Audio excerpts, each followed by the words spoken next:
हम आज आपसे एक स्पष्ट पूछना चाहते हैं क्योंकि हम अपने जितने उम्र में थे, क्या आप हमारे दादा समान के उम्र के व्यक्ति? दादा सामान के तो नहीं है, चाचा सामान के हैं। चलिए ठीक है, चाचा ही समान के। एक चीज देखते हैं, युवा के भविष्य के लिए कोई आदमी नहीं, बार बार कहीं भी देखते हैं गरीब और दलित। हमें ये समझ में नहीं आता कि चुनाव गरीब पर है कि दलित पर अरे है। बूढ़े लोगों को फूल कर बिखरा दिया सर तो अभी तो दलित को अलग, आरक्षण दलित का अलग। ये ड्रामा हो चुका है कि परिपूर्ण व्यक्ति भी आरक्षण के लिए कागज बढ़ा देता है, ये उचित है क्या? ये तो सरकार की जवाबदेही है जी। इसको कौन बदलेगा? आप ही लोग ने अरे बदलेगा। भाई, सरकार जिसकी सरकार होगी वो बदलेगा। हम कितना चिल्लाते रहेंगे, कुछ होगा? अभी तक सर आप आवाज नहीं उठाए, हैं? अभी तक आप आवाज नहीं उठाए कि परिपूर्ण व्यक्ति जो है आरक्षण मत लीजिए। जिस दिन बिहार में हम सरकार में आएंगे उस दिन आवाज उठाएंगे। चलिए सर एक चलिए, फोर्थ स्तंभ न्यूज। अभी हमारे साथ हैं पशुपति पारस जी, जो राष्ट्रीय लोक जनशक्ति पार्टी के राष्ट्रीय अध्यक्ष। लालगंज में एक महासभा, विशाल महासभा की है। हम इनसे जानना चाहेंगे कि सर चुनाव में हम आज आपसे एक स्पष्ट पूछना चाहते हैं क्योंकि हम अपने जितने उम्र में थे, क्या आप हमारे दादा समान के उम्र के व्यक्ति? दादा सामान के तो नहीं है, चाचा सामान के हैं। चलिए ठीक है, चाचा ही समान के।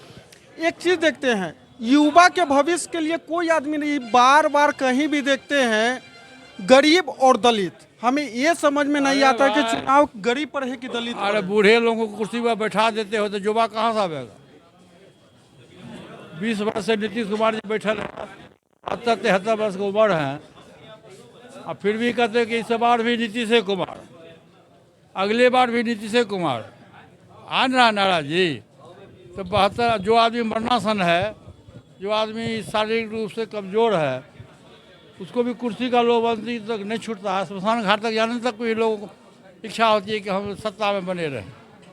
तो युवा को आप अवसर दीजिएगा तब तो युवा जाएगा। सब पार्टी लोग के, बिहार की जनता मिल के हम इस बार युवा को चुनेंगे। सर फिर वही सवाल, गरीब की दलित, चुनाव मुद्दा क्या होना चाहिए, गरीब की दलित? देखिए, गरीब ही दलित है, दलित ही गरीब है।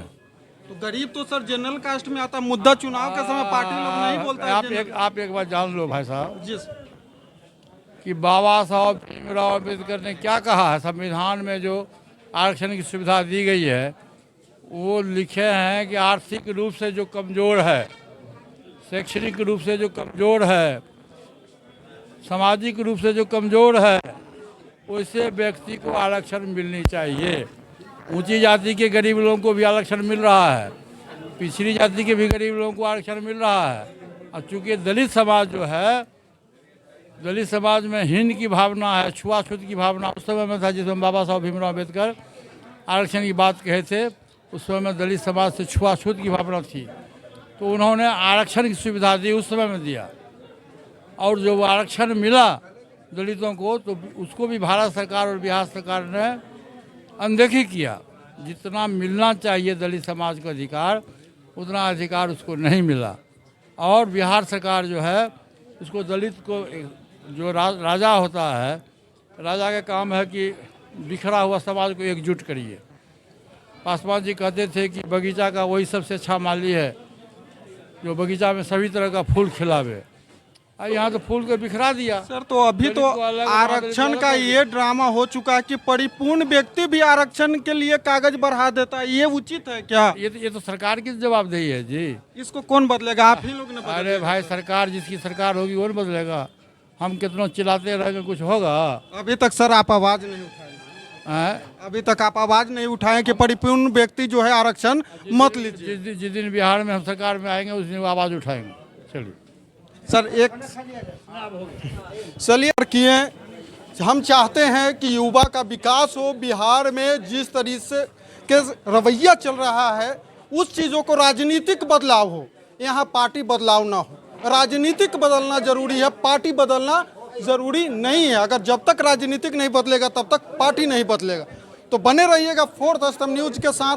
आपको ऐसे ही खबर और ऐसे ही विचार लोगों के बीच से लाने का प्रयास करेंगे। तब तक के लिए धन्यवाद। जय हिंद, जय भारत।